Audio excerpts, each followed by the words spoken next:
এই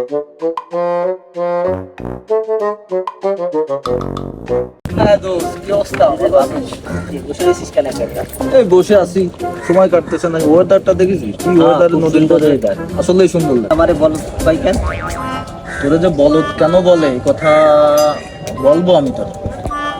আমার ব্রেনটার খাতাটা তো একটু খোলা লাগবে, বুঝতে পেরেছিস? তাহলে তুই আপাতত ওটা চা নিয়ে দোস, তারপর আমি ব্যাপারটা দেখি। আচ্ছা ঠিক আছে। কি চা বানাইছে? চাকে আমি বানাইছি না দোকানদার বানাইছে?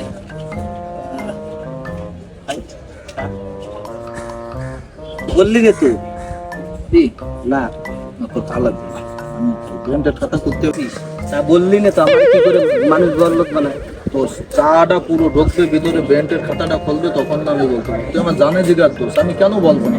তোর বলার জন্যই তো আসলে। কেমনটা লাগে? এক মিনিট, এক মিনিট। কি রে বললি না? তো বলতেছি অনেক সময় তো হলো, 1:13 বেজে গেছে। চল আমার একটু বাসায় নামাই দে, তারপর বাড়িও আমি নামাই দিয়ে আসতে হবে? একটু যেতে যেতে বলতেছি তো, চল। আচ্ছা ঠিক আছে চল। রাখ রাখ রাখ রাখ রাখ রাখ। সামনে তো চলে আসলাম, তাও তো বললি না। দোষ, আমি মনে কর এখন একটু ব্যস্ত আছি, তুই নিজে নিজে একটু ভাব। যদি না ভেবে পাইস তাহলে আমি তোর বিকালে বলতেছি বিষয়, ঠিক আছে দোষ? যে বলদের কথা করছে, বলদ কি ওরে এমনি এমনি কয় মানুষ?